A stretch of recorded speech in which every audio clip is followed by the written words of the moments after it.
Engineering से शुरुआत, भारतीय सेना में कमीशन्ड ऑफिसर, प्रधानमंत्री की सुरक्षा में अहम भूमिका, यूपीएससी पास कर केंद्रीय राज्य सेवा, देश के बड़े बड़े घोटालों का खुलासा और आज उत्तर प्रदेश की कृषि नीतियों और रिसर्च को नई दिशा देने की जिम्मेदारी। मार्च 2019 से उत्तर प्रदेश कृषि अनुसंधान परिषद यानी यूपीसीएआर के चेयरमैन के रूप में कार्यरत। और खास बात यह है कि कार्यकाल पूर्ण होने के बावजूद अपनी कार्यशैली और परिणामों के आधार पर लगातार इस महत्वपूर्ण जिम्मेदारी पर बने हुए हैं। आज एक ऐसे मल्टी डायमेंशनल पर्सनैलिटी हमारे पॉडकास्ट में मौजूद हैं। हम कैप्टन विकास गुप्ता जी का स्वागत करते हैं।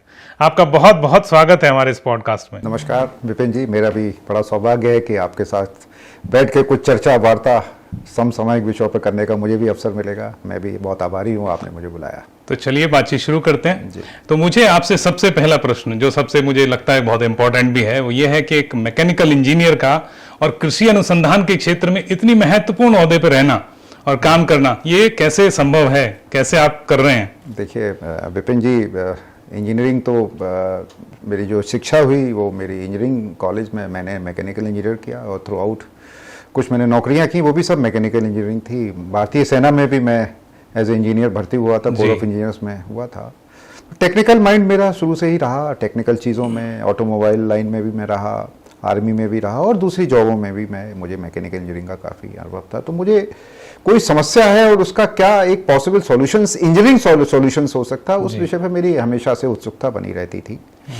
जब मैं कृषि क्षेत्र में आया तो मैंने देखा, जब मुझे कृषि अनुसंधान परिषद का अध्यक्ष माननीय योगी आदित्यनाथ जी ने बनाया, तो मैंने देखा कि कृषि क्षेत्र में बहुत सारी समस्याएं हैं। क्योंकि मैं राजनीतिक क्षेत्र में भी बहुत लंबे समय तक काम करता रहा, तो मैंने देखा कि किसान हर जगह धरना प्रदर्शन या किसानों की समस्याएं या किसानों की आय कैसे वृद्धि हो या किसानों से जुड़े हुए रूरल एरिया का कैसे डेवलपमेंट हो, इन सब विषयों पर मेरी उत्सुकता बनी रहती थी। लेकिन जब मैंने ये दायित्व संभाला तो उसके बाद मैंने बहुत समय दिया और फिर मैंने देखा कि कृषि क्षेत्र की क्या क्या समस्याएं हैं और उन समस्याओं का निदान क्या क्या हो सकता है। देखिए, कृषि तकनीकी का एक विषय हो गया है और बगैर तकनीकी के एग्रीकल्चर में बहुत सारी समस्याएं हम लोग तकनीकी का इस्तेमाल करके ही हम दूर कर सकते हैं। जी, कंजर्वेटिव एग्रीकल्चर का तो कंजर्वेटिव अब वो पुराना नहीं है कि आपने बोया, वहीं आपने उसको बीज को बचा के रखा थोड़ी सी उपज में, फिर उसको संशोधित करके फिर दोबारा आपने उगाया। जी, बढ़ती हुई आबादी के लिए हमें ज्यादा उत्पादन की जरूरत पड़ती है। एक दूसरा और भी है कि धीमे धीमे उत्पादकता तो बढ़ती चली जा रही है, लेकिन जो कृषि क्षेत्र में जो उत्पादन हो रहा है उसकी क्वालिटी कम होती चली जा रही है। क्वालिटी डाउन हो रही है। हाँ, क्वालिटी डाउन मतलब जो पहले सॉइल थी, सॉइल में सारे पोषक तत्व हुआ करते थे और पोषक तत्व से ही बीज बनता था, बीज से ही पौधा बनता था, उसमें सारे पोषक तत्व हुआ करते थे। धीमे धीमे कृषि क्षेत्र में समस्याएं चालू हुई। जब हरित क्रांति आई तो उसने उत्पादन तो बढ़ा दिया, लेकिन दूसरी और समस्याएं भी हरित क्रांति लेके आई कि ज्यादा हम लोगों ने खाद इस्तेमाल करने लगे, ज्यादा कीटनाशक इस्तेमाल करने लगे, ज्यादा पानी इस्तेमाल करने लगे। तो नई वैरायटी थी जो गेहूं और चावल की, उस सब में ज्यादा पानी इस्तेमाल होने लगा, तो उससे सॉइल का इरोजन होना चालू हो गया और उससे सॉइल पे जो पोषक तत्व थे, उसकी पोषक तत्व को जबरदस्ती बढ़ाने के लिए उसमें बहुत ज़्यादा हम लोगों को उसमें आर्टिफिशियल केमिकल फर्टिलाइजर्स वगैरह हम लोगों को इस्तेमाल करना हमने चालू किया। तो उसका समाधान, बहुत अच्छा समाधान किया जा सकता है कि हम लोग मिक्स फार्मिंग करें, हाईटेक एग्रीकल्चर करें। हाईटेक एग्रीकल्चर में हम लोग बहुत सारी चीज़ों में हम लोग टेक्नोलॉजी का इस्तेमाल करके वेदर का फोरकास्ट कर सकते हैं। हम किस वेदर में किस समय पर हम लोग किस तकनीकी से, अब आजकल जैसे चावल की बुआई का सीजन चल रहा है, तो पहले तो रोपाई का होता था टेक्निकल, लेकिन आजकल डीएसआर सिस्टम आ गया है, तो हम उससे डायरेक्टली धान को सीधा मशीन से रोप सकते हैं। पहले हम कहीं धान उगाते थे, वहां से उसको ट्रांसप्लांट करते थे। पौध लगाना जिसे कहते थे। तो ये भी एक नई तकनीकी है। और उत्तर प्रदेश कृषि अनुसंधान परिषद के अध्यक्ष होने के नाते जितना भी रिसर्च वर्क जब से मैं अध्यक्ष बना हूं विपिन जी, तो मैंने प्रयास यही किया है कि खेती में तकनीकी का इस्तेमाल करते हुए ज्यादा से ज्यादा इस्तेमाल करें। किसानों की उपज, आजकल सोशल मीडिया का दौर है, आजकल ई कॉमर्स का दौर है, ई मार्केटिंग का दौर है, तो किसान सीधी अपनी उपज ग्राहकों तक पहुंचाए। अच्छा, बिचौलिए ना हो, मंडी के बिचौलिए ना हो, या ट्रांसपोर्टर्स बहुत सारा पैसा ले जाते हैं, बिचौलिए बहुत सारा, 10 रुपए की उपज है वो 100 रुपए में बिकती है, लेकिन 90 रुपए बिचौलिए ले जाते हैं, आड़ती पे निर्भर करता है। हाँ, तो मैं तकनीकी एक ऐसी चीज है विपिन जी कि किसान सीधा कंज्यूमर से किसान Connect सीधा हो जाता है। उपभोक्ता से कनेक्ट कर सकता Right. है। तो उसमें मेरा, आपने जैसा मूल प्रश्न था, इंजीनियरिंग का बैकग्राउंड भी उसमें थोड़ा जी। सा सहायक सिद्ध हो रहा है। एक आर्मी ऑफिसर का जो नेतृत्व क्षमता होती है और जो लीडरशिप, और वापस आप जब सामाजिक जीवन में आते हैं तो आप पॉलिटिकल पार्टी ज्वाइन करते हैं, वहां से भी आपको कुछ लीडरशिप और सोशल वर्क करने का आपको अनुभव प्राप्त होता है। तो उस दोनों को आपने किस तरह से इसमें लिया वो आपने हमें बताया। लेकिन इसमें जैसे आपके ये जो पुराना अनुभव है, जो आर्मी का अनुभव है, जो अपना तकनीक का अनुभव है, उसको सीधे किसान तक और क्या ऐसा तरीका है, क्या एक फॉर्मेट है जिससे उसको आसानी से समझ में आए? ये तो आपने बताया मोटा मोटा, लेकिन उसको आसानी से समझ में आए, इम्प्लीमेंट हो जाए वो ग्राउंड लेवल पे। देखिए क्या है विपिन जी, उत्तर प्रदेश की कृषि की सबसे बड़ी समस्या क्या है कि किसान कुछ ही फसलों तक सीमित रह गया है जी। और जिसमें मुख्यतः गेहूं, चावल और बाकी हम पश्चिम उत्तर प्रदेश में तो गन्ना और बाकी आलू, जी। ये 4 फसलों का ओवर प्रोडक्शन होने लगा है। जितनी हम लोगों को जरूरत थी, अच्छा। आज से 60 वर्ष पूर्व जब हरित क्रांति, इसके पूर्व वाले एरा में तो हम उत्पादन उतना नहीं था। तो हम लोग आयातित PL 480 वाली जो स्कीम अमेरिका से आयातित गेहूं पर हम लोग निर्भर रहते थे। लेकिन अन्नदाता किसान की मेहनत और सरकार के सपोर्ट सिस्टम और वैज्ञानिकों के सहयोग से से हम लोग आज न सिर्फ आत्मनिर्भर हैं बल्कि सरप्लस हैं।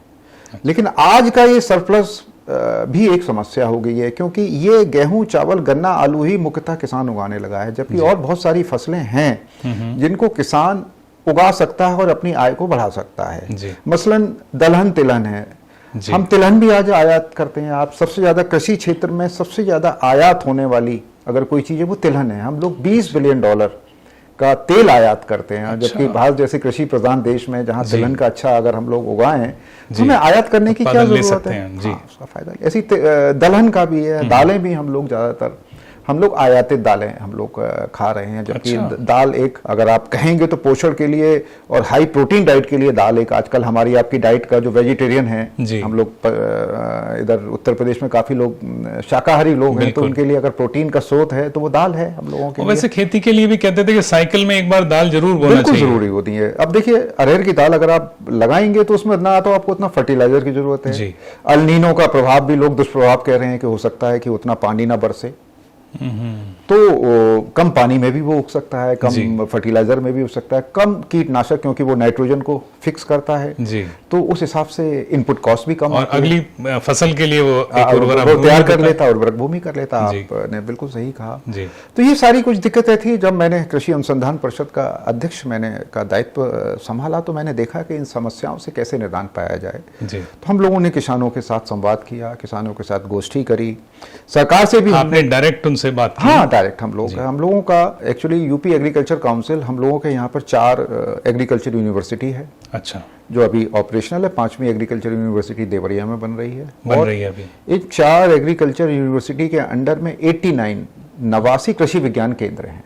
अच्छा। जो डायरेक्ट एग्रीकल्चर रिसर्च को किसानों के बीच में ले जाने का काम कृषि विज्ञान करते हैं, तो उसकी मॉनिटरिंग का काम भी हमारे अनुसंधान परिषद के पास है। तो हर एक कृषि विज्ञान केंद्र पर किसान लोग आते रहते हैं, समझते रहते हैं, तो वहाँ हम लोग जाते हैं, वहाँ किसानों के साथ संवाद करते हैं और किसानों को बताते हैं कि आजकल कौन सी ट्रेंडिंग फसल है, या कौन सा आप तकनीकी का, या कौन से खाद का, या कौन से बीज का इस्तेमाल करके आप इसको न सिर्फ उगा सकते हैं बल्कि आप डायरेक्ट मार्केट में आप पहुंच सकते हैं। तो उस दृष्टि से हम लोग काफ़ी काम कर रहे हैं और किसानों को प्रेरित कर रहे हैं कि उन फसलों को उगाएं जिसकी मार्केट में डिमांड है। बहुत अच्छा है। थोड़ी सी समस्या क्या रही हम लोगों के यहाँ कि हम लोग ने जो भी हम लोगों के जो नीति निर्धारक रहे हैं वो किसान के इर्द गिर्द ही उनकी नीतियां घूमती रही। हम लोग उपभोक्ता के इर्द गिर्द कभी हम लोगों ने नहीं सोचा। अच्छा। अल्टीमेटली विपिन जी, किसान के उत्पाद को खरीदेगा कौन?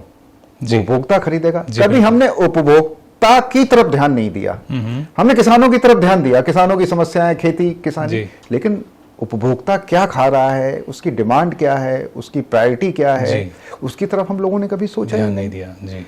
तो उपभोक्ता और उत्पादक हमारा अन्नदाता किसान जी, और उपभोक्ता हमारा कंज्यूमर, दोनों के बीच में हम लोग एक ब्रिज का काम कर रहे हैं। और हम चाहते हैं कि सीधा उपभोक्ता सीधा उत्पादक के पास जाए और उससे उत्पादन खरीदे जी।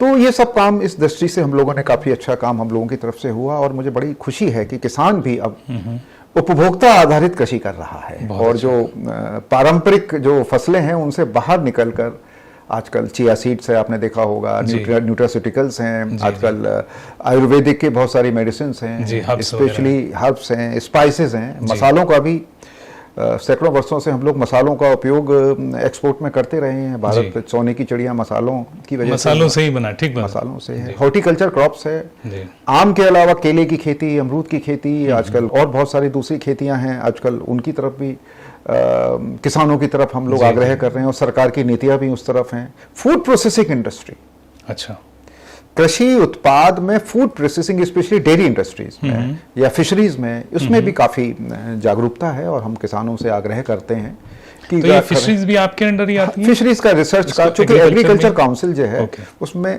हम लोग नीति निर्धारक, एक थिंक टैंक है पूरे यूपी की सरकार को, हम लोग एडवाइजरी बॉडी, हम लोग एडवाइस करते हैं और उसमें जो भी रिसर्च की प्रायोरिटीज है वो भी हम एडवाइस करते हैं और उसके लिए फंड्स भी हम लोग, रिसर्च करवाने के लिए फंड्स हम लोग करते हैं। इसमें एक बात मुझे पूछनी थी, जैसे आपने बताया कि फार्मर्स से आप डायरेक्ट कनेक्ट होते हैं, तो ये तो प्रोग्रेसिव फार्मर्स जो होंगे वो तो कनेक्ट हो जाएंगे, लेकिन आम किसान से कनेक्शन का क्या रहता है? देखिए, आम किसान का आजकल सोशल मीडिया एक ऐसा आज के समय में टूल है कि जिसके जरिए से किसान को हम सीधा कनेक्ट करते हैं जी। आज उत्तर प्रदेश में 2,84,00,000 किसान परिवार हैं, उनकी तरफ हम मैक्सिमम पहुंचते हैं और उनके तरफ अपना जो भी सरकार की जो भी योजनाएं हैं या सरकार के जो भी किसी क्षेत्र में जो भी अनुसंधान है वो सारा हम किसानों तक पहुंचाते हैं और कृषि विज्ञान केंद्र स्पेशली हमारे सीधा हम लोग किसानों के संवाद में रहते हैं। आजकल फार्मर्स प्रोड्यूसिंग ऑर्गेनाइजेशन भी आजकल FPOs जिसे कहते हैं कि कृषि उत्पादक संघ हैं, वो भी आजकल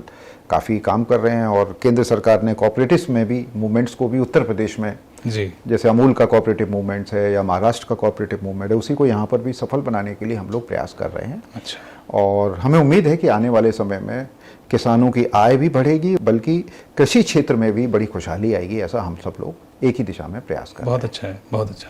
इसमें एक प्रश्न मुझे और पूछना है, जैसे प्रधानमंत्री जी ने आह्वान किया कि मिलेट्स का प्रयोग लोग ज्यादा करें, जी, तो क्या गवर्नमेंट, क्या ऐसे कहें तो क्या आपकी तैयारी है कि आप मिलेट्स का उतना उत्पादन कर पाएंगे? जैसा आपने कहा कि कंज्यूमर बेस्ड अब हमें थॉट थिंकिंग रखनी चाहिए, तो क्या ऐसी तैयारी है अपनी या वो इंपोर्ट ही करना पड़ेगा? नहीं, पूरी तैयारी है और हम लोग, मुझे बड़ी खुशी हो रही है विपिन जी कि हम लोगों ने 2023 में इंटरनेशनल ईयर ऑफ मिलेट्स मनाया था जी, और उत्तर प्रदेश में मिलेट का जितना भी जो भी प्लानिंग है वो हमारी एग्रीकल्चर काउंसिल ने करी थी और जितने भी मिलेट्स को प्रमोट करने के लिए जो भी जितने भी प्रोग्राम सरकार के हुए तो हमारी काउंसिल ने ही उसको इनिशिएट किया था। हैदराबाद में जो मिलेट का जो इंस्टीट्यूट है उसका एक एक्सटेंशन सेंटर भी हमारे यहाँ ही बन रहा है उत्तर प्रदेश में, उसका इनिशिएटिव भी हमारी ही काउंसिल ले रही है। और सांबा है, कोंदू है, जो ये मिलेट्स की ऐसी वेराइटीज हैं जिसको बड़ा इंटरनेशनली हम लोग पॉपुलर कर सकते हैं, वो बुंदेलखंड में हम लोग उसका काफी उत्पादन कर रहे हैं। अच्छा। और उत्तर प्रदेश में पूरे देश का 40% मिलेट पैदा हो रहा है। क्या बात हाँ, जी, बहुत अच्छा है, तो बहुत अच्छा है। और मिलेट बेस्ड उत्पाद की सबसे अच्छी विपिन जी खास बात क्या है कि सारे माइक्रोन्यूट्रिएंट्स मिलेट्स में रहते हैं, चाहे वो आयरन हो, चाहे वो कॉपर हो, चाहे वो मैग्नीशियम हो, चाहे वो जिंक हो। आजकल डेफिशिएंसियां चलने लगी हैं, विटामिन डी की भी डेफिशिएंसी रहती है, तो वो सारी चीजें हम लोग, अगर हम मोटा अनाज लेते हैं, हम लोगों को फाइबर नहीं मिलता है बॉडी में जी, तो मिलेट बेस्ड अगर हम लोग प्रोड्यूस खाते हैं तो उससे बॉडी को फाइबर भी मिलता है। फैट भी हम लोगों ने थोड़ा कम खाना चालू कर दिया है हेल्थ कॉन्शियस की वजह से, जबकि ये बहुत गलत रहा है, ये बहुत गलत अभियान चला है। अच्छा। फैट भी बॉडी को जरूरत पड़ती है भाई, बॉडी को मसल्स के टिश्यूज को अगर हमें ऑपरेट करना है तो हमें फैट्स की भी जरूरत पड़ती है। बॉडी के का अगर हमें इम्यून सिस्टम को डेवलप करना है तो हमें फाइबर की जरूरत पड़ती है जी। तो मिलेट बेस्ड प्रोडक्ट्स के बहुत सारे प्रोड्यूस आजकल आने लगे हैं। पोरीज जिसे कहते हैं, अच्छा, पोहा कहते हैं, वो भी मिलेट का बनने लगा है। कुकीज बनने लगी हैं, मिठाइयाँ बनने लगी हैं जी। आइसक्रीम भी मिलेट्स की आने लगी है। हाँ, आइसक्रीम अच्छा। सी मिलेट्स की आने लगी है, वो टेक्नोलॉजी हमारे वहाँ हैदराबाद में अवेलेबल है। अच्छा। मिलेट के इंस्टेंट फूड जैसे 2 मिनट्स नूडल है, ऐसे मिनट्स भी 2 मिनट्स के अंदर प्रिपेयर होने वाली मिलेट्स अवेलेबल है, तो उसको प्रमोट कर रहे हैं। जिससे कि आइडिया यह है कि लोगों की खाने पीने में, सेहत में, food habit improve, food habits, quality का फूड हैबिट्स इंप्रूव एक अफोर्डेबल रेट्स पे। आज के समय में विपिन जी समस्या क्या है कि क्वालिटी का फूड अवेलेबल है लेकिन वो अफोर्डेबल नहीं है। ठीक कह रहे हैं। तो अफोर्डेबल रेट्स पर आम जनमानस को क्वालिटी का फूड अवेलेबल हो, तो उसके लिए मिलेट को हम लोग प्रमोट कर रहे हैं। उनका एक सेंटर के लिए यूपी गवर्नमेंट ने अप्रूव कर दिया, वो सेंटर हमारे ही काउंसिल में बिल्डिंग में बनने जा रहा है। बहुत अच्छा है विकास जी, मुझे लगता है कि इतने मल्टी डायमेंशनल पर्सनैलिटी वाले व्यक्ति का पॉडकास्ट में पहली बार कर रहा हूं। एक बहुत इंटरेस्टिंग क्वेश्चन अपने पार्ट से मैं सोचता हूं कि जैसे प्रधानमंत्री भारत के लिए बहुत महत्वपूर्ण, किसी भी देश के लिए बहुत महत्वपूर्ण व्यक्ति होते हैं और आप उनकी सुरक्षा में रहें, तो वो कैसा अनुभव था, थोड़ा बताइए। 1997 में जब मैं भारतीय सेना में था तो मेरे यहाँ पर दिल्ली कैंट में भारतीय सेना की यूनिट है 201 बॉम्ब डिस्पोजल कंपनी थी, मेरी वहाँ पर पोस्टिंग हुई। तो उस समय थोड़ा सा 90 का दशक, थोड़ा सा आतंकवादी घटनाओं का एक बहुत बड़ा दौर था जी। तो उसी के दौरान मेरी यहाँ बॉम्ब डिस्पोजल कंपनी में पोस्टिंग हुई। और बॉम्ब डिस्पोजल कंपनी को होम मिनिस्ट्री के साथ अटैच थी वो कंपनी। तो प्राइम मिनिस्टर सिक्योरिटी में प्राइम मिनिस्टर उस समय, जिस समय मैं नौकरी करता था, दो प्राइम मिनिस्टरों के साथ मेरा नौकरी रही, एक इंद्र कुमार गुजराल जी के साथ और फिर उसके बाद अटल बिहारी वाजपेयी जी के साथ। तो अच्छा। अटल बिहारी वाजपेयी जी या प्राइम मिनिस्टर कहीं भी जाते थे तो उससे पहले उस एरिया को चेक करना, सैनिटाइज करना और पूरा उसको क्लियर करके फिर एसपीजी को सौंप देना, ये सब हम लोगों की जिम्मेवारी थी। अच्छा, उससे पहले आपका काम होता, उसके बाद आप एसपीजी को जैसे ही प्राइम मिनिस्टर आते तो एसपीजी टेक ओवर कर लेती थी, हम लोग एसपीजी को हैंड ओवर कर देते थे पूरी साइट को। तो उसके बाद फिर एसपीजी के आपकी तरफ से ओके, हमारी तरफ से ओके हो गया, क्योंकि उस समय जितने भी इक्विपमेंट्स थे, bomb disposal, detection, IED detection, वो हमारे ही पास थे, होम मिनिस्ट्री में नहीं थे। अच्छा। हाँ, तो मैंने बॉम्ब डिस्पोजल कोर्स भी किया था उस समय और इम्प्रोवाइज एक्सप्लोसिव डिवाइस वाला कोर्स भी किया था। तो इन सब चीज़ों का थोड़ा सा मुझे जानकारी थी, तो इसी वजह से मेरी पोस्टिंग बॉम्ब डिस्पोजल कंपनी में हुई थी। तो बड़ा वो 2.5 साल का दौर मेरा बड़ा अच्छा हेक्टिक रहा, एक्टिव रहा और मुझे प्राइम मिनिस्टर के साथ पूरे देश में घूमने का मुझे मौका भी मिला। आपने बताया जैसे बॉम्ब डिस्पोजेबल, फिल्मों में देखा है जैसे एक हीरो आता है और वो कैसे कैसे बम को कर देता है लास्ट मोमेंट पे, आखिरी के 1 या 2 सेकंड में वो होता है। तो देखने में तो बड़ा ग्लैमराइज और बड़ा वैसा लगता है, लेकिन आपका जो अनुभव होगा, जो रियल अनुभव है, वो थोड़ा बताइए इसके बारे में। उस समय काफ़ी सारे इंसिडेंट्स होते रहते थे। तो एक इंसिडेंट हुआ था, यहाँ पर आर्मी का पोस्टल ऑफिस है, यहाँ राव मार्ग दिल्ली में। अच्छा। तो अचानक कॉल आई हमारे पास कि एक पार्सल में टिक टिक टिक की आवाज़ आ रही है। ओके। तो मैं और हमारे कमांडिंग ऑफिसर थे कर्नल के एस चौधरी साहब, हम सब लोगों ने एकदम, हम लोग अलर्ट पोजीशन में तो हमेशा रहते थे। तो ये उसी समय की बात है जब आप हाँ, 97, ये प्रिसाइजली जुलाई 97 की बात है। ओके। लगभग 30 वर्ष हो गए हैं उसको। तो मैं, हम लोग तुरंत गाड़ी लेके अपने स्निफर डॉग्स को लेके और पूरे इक्विपमेंट्स को लेके वहाँ गए। हमारी लोकेशन से बहुत ज़्यादा दूर नहीं है राव मार्ग, हमारा दिल्ली कैंट में था, राव मार्ग भी दिल्ली कैंट में ही था। तो हम लोगों ने पार्सल को देखा, तो पार्सल में से पास जाके मैंने देखा टिक टिक की आवाज़ आ रही है। हमारे कर्नल चौधरी साहब ने कहा कि तुरंत इसका एक्सरे लो। एक्सरे लेते ही उसमें अंदर पूरा पता चल गया कि इसमें बॉम्ब है। ओके। तो एक्चुअली बहुत ज़्यादा समय नहीं था हम लोगों के पास और हम लोग बहुत ज़्यादा एनालिसिस नहीं करना चाहते थे। तो हम लोगों ने तुरंत ही सेफ डिस्टेंस बना के हम लोगों ने उसको वहीं एक्सप्लोड करके उसको न्यूट्रलाइज कर दिया था। अच्छा। एक वो रहा। फिर बाद में एक आईटीओ में बॉम्ब ब्लास्ट हुआ था, 2nd वीक ऑफ जुलाई में हुआ था, उसका भी मेरे ख्याल से काफ़ी लोग मरे थे। जखीरा में एक बम ब्लास्ट हुआ था। अच्छा। उसी समय मैं यहीं पोस्टिंग थी, तो हम लोग वहाँ पोस्ट ब्लास्ट का इन्वेस्टिगेशन करने गए। एक बड़ा फेमस था, आडवाणी जी का कोयम्बटूर में बम ब्लास्ट हुआ था, उसका भी पोस्ट ब्लास्ट इन्वेस्टिगेशन हम लोग करने गए थे। इंसिडेंटली आज पॉडकास्ट हम लोग आज थर्सडे के दिन कर रहे हैं। लास्ट शनिवार को जो पॉडकास्ट होना था, तो मेरी जिस कंपनी में था उसका प्लेटिनम जुबली थी, इसलिए मैं आपके इस शनिवार को नहीं आ पाया था। मैं बाराबंकी गया था। तो इस समय जो बॉम्ब डिस्पोजल कंपनी जिसमें मैं यहाँ दिल्ली कैंट में पोस्टिंग था, वो मूव होके बाराबंकी चली गई है। तो उस दिन सैटरडे को उसकी प्लेटिनम जुबली थी, इसलिए मैं थोड़ा सा, मुझे आपसे अनुमति लेनी पड़ी कुछ समय और करने के लिए। तो इस तरीके के बहुत अच्छे अनुभव रहे। और एक उस समय के दौर में चैलेंजेस भी काफ़ी थे, खतरा भी काफ़ी था, लेकिन चूंकि हमारी नौकरी ऐसी थी तो उस समय हम लोग ट्रेनिंग देने का भी काम करते थे, क्योंकि और किसी पैरामिलिट्री फोर्सेस और एनएसजी के पास और स्टेट यूपी पुलिस के पास, पुलिस पैरामिलिट्री फोर्सेस एसपीजी है, आईबी है, एनएसजी है, आईबीपीपी है, बीएसएफ, इनके पास किसी के पास बॉम्ब डिस्पोजल का अनुभव नहीं था। तो वो ट्रेनिंग देने का काम, सेपरेट विंगी थी वो, जो हम सेपरेट, हमारे पास आर्मी की सेपरेट यूनिट थी, तो हम लोग सबको ट्रेनिंग देने का भी काम करते थे। जैसा आपने बताया कि मींस एक पैकेट था, उसके अंदर से टिक टिक की आवाज आ रही थी, तो ये आपको कैसे पता चलता है कि टिक टिक की आवाज खतरे की घंटी है या सामान्य कोई टिक टिक है? एक्सरे हम लोगों ने ले लिया था, हमारे पास पोर्टेबल एक्सरे मशीन। एक्सरे लेने से पहले आप आवाज आ रही थी। डर नहीं लगता मतलब? नहीं, डर तो लगता ही है एक्चुअली। अब थोड़ा सा रिस्क तो रहता ही है इन सब बॉम्ब डिस्पोजल, डिटेक्शन और इसमें सब रिस्क तो रहता है, लेकिन प्रोटेक्टिव भी रहते हैं हम लोग।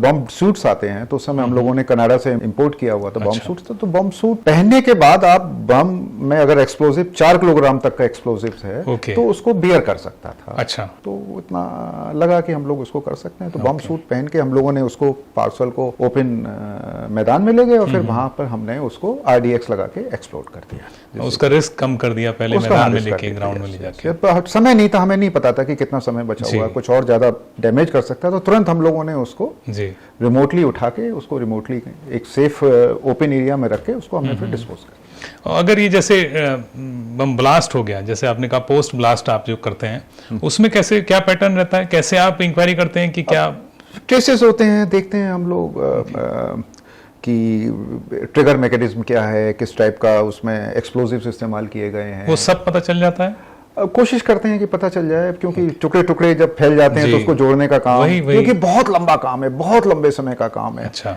और बहुत टाइम लगता है इस सब चीज़ों में, एक महीना लग जाता है। अच्छा। हाँ, एक महीना लग जाता है। और उस समय तो मोबाइल उतने ज़्यादा नहीं चलन था जी, तो बाद में तो फिर मोबाइल ऑपरेटेड बम्स आने चालू हो गए थे।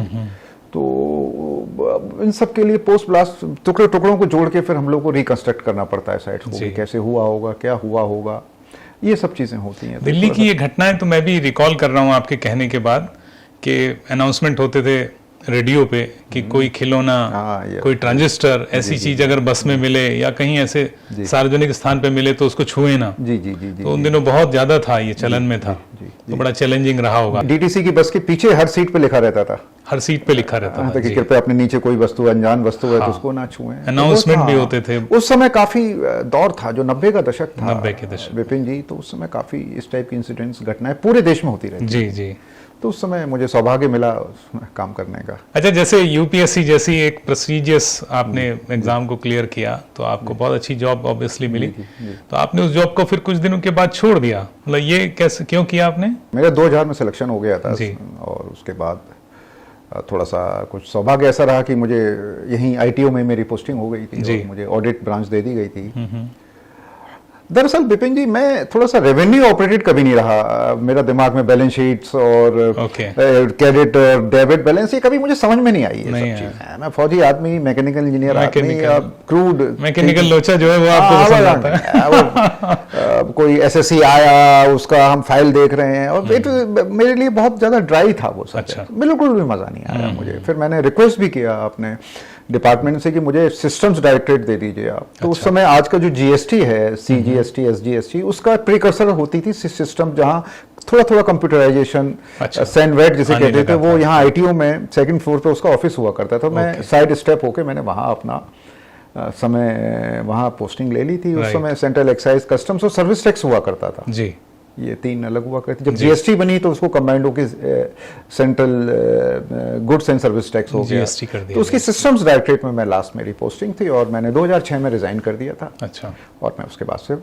सार्वजनिक जीवन में आ गया। जी, सार्वजनिक जीवन में आने का जैसे मुझे ध्यान है कि आप भारतीय जनता पार्टी में आपने ज्वाइन किया, तो सबसे पहली बात तो मैं ये जानना चाहूँगा कि आपका इतना बड़ा एक्सपोजर रहा, आप इंजीनियर हैं, आपने आर्मी में जॉब किया, आपने सेंट्रल गवर्नमेंट की जॉब की, और उसके बाद आप भारतीय जनता पार्टी को ही क्यों चुनते हैं, उसमें क्यों आए? उस समय जिस समय का दौर था, उस समय 2006-07 के बाद मैं, बड़ा अच्छा क्वेश्चन पूछा आपने, मेरे लिए बड़ा यक्ष प्रश्न था कि समाज से, फौज में रहने के दौरान आप समाज से कटे रहते हैं, समाज के साथ साथ अपने परिवार से भी उतना समय नहीं मिल पाता है। तो उस समय मैंने देखा, उस समय आडवाणी जी, अटल जी, लोगों का काम देखा, इन लोगों की कार्यशैली देखी, और मुझे लगा कि मुझे मेरी विचारधारा के हिसाब से मुझे ये पार्टी अच्छी ज़्यादा सूट करती है। उसमें स्कोप बहुत अच्छा है, क्योंकि ये विचार आधारित दल था, व्यक्ति आधारित दल नहीं था जी। तो उस समय मैंने इस पार्टी को चुना और मैं, ये बड़ा सौभाग्य मिला कि मैंने प्रदेश स्तर पर भी मैं पदाधिकारी रहा और राष्ट्रीय स्तर पर भी 4 राष्ट्रीय अध्यक्षों के साथ में पदाधिकारी रहा। आपने काम किया। राजनाथ सिंह जी, नितिन गडकरी जी, फिर राजनाथ सिंह जी और फिर अमित शाह जी के साथ में पूर्व सैनिक प्रकोष्ठ जो है इनका एक्स सर्विसमैन सेल, उसका नेशनल को कन्वीनर रहा। अच्छा। 2010 से लेकर और 2014 तक। अच्छा। और उससे पहले 2 दफे मैं उत्तर प्रदेश पूर्व सैनिक प्रकोष्ठ का अध्यक्ष भी रहा, 2 प्रदेश अध्यक्षों के साथ, माननीय रमापति राम त्रिपाठी जी के साथ और सूर्य प्रताप शाही जी के साथ भी मैं अध्यक्ष रहा। तो मुझे उस हिसाब से पार्टी ने मुझे काफ़ी अच्छा एक्सपोजर दिया। और जब उत्तर प्रदेश में जब सरकार आई 2017 में, तो फिर मुझे उन्होंने उत्तर प्रदेश कृषि अनुसंधान परिषद का अध्यक्ष का कार्यकाल दिया। जी। मैं पिछली सरकार में भी था, इस सरकार में भी। जी। अच्छा, ये तो आपने बताया पूरा हिस्ट्री, लेकिन मैं वापस वहीं आता हूं। जैसे आपने भारतीय जनता पार्टी ज्वाइन की, तो आपने गाजियाबाद में एक प्रोग्राम किया था, गाजियाबाद में ही आपने पार्टी को ज्वाइन किया था, ऐसे कहें तो। लेकिन आपने जब एंट्री की थी तो आपको क्या लगा कि गाजियाबाद से एंट्री करना क्यों उचित है, यहीं से क्यों किया? मैं गाजियाबाद का ही हूँ। अच्छा, आप जैसे मूलतः कानपुर के रहने वाले हैं? नहीं, लेकिन मूलतः मेरे फादर 1981 में गाजियाबाद पोस्टिंग नगर निगम में आ गए थे। अच्छा। और फिर मैं यहीं रहा, शादी भी यहीं से हुई। अच्छा। और 2003 में मेरे पिताजी नगर निगम से ही रिटायर हुए। ओके।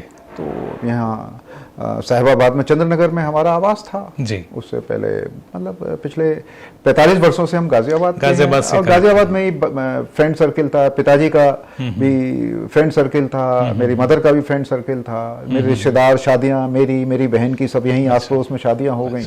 फिर गाजियाबाद। लेकिन जैसे आपने स्टार्ट लिया और फिर आप नोएडा और इधर उधर कई जगह हमने देखा आपकी सक्रियता बहुत बड़ी, ये क्यों आपने स्विच क्यों किया, फिर आप नोएडा क्यों चले गए? नहीं, ऐसा नहीं है। नोएडा भी तो गाजियाबाद का ही जिला था। जब मैं आया तो नोएडा भी गाजियाबाद का ही मंडल था। वहाँ के मंडल अध्यक्ष भी गाजियाबाद। नोएडा और गाजियाबाद को अलग अलग दृष्टि से मत देखिए, एक ही था। अच्छा। उसका एक रीजन ये रहा था कि जब मैंने सामाजिक क्षेत्र में आने का मैंने जब निश्चय किया, तो मेरी धर्मपत्नी ने कहा कि बच्चों की पढ़ाई लिखाई की दृष्टि से नोएडा बहुत अच्छी जगह है।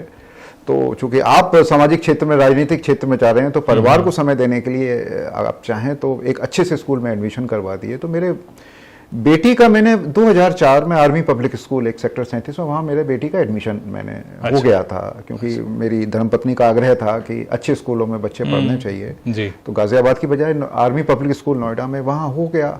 गाजियाबाद से बच्चों का आना जाना थोड़ा सा उस समय उतने ट्रांसपोर्ट की सुविधाएं उपलब्ध नहीं थी विपिन जी।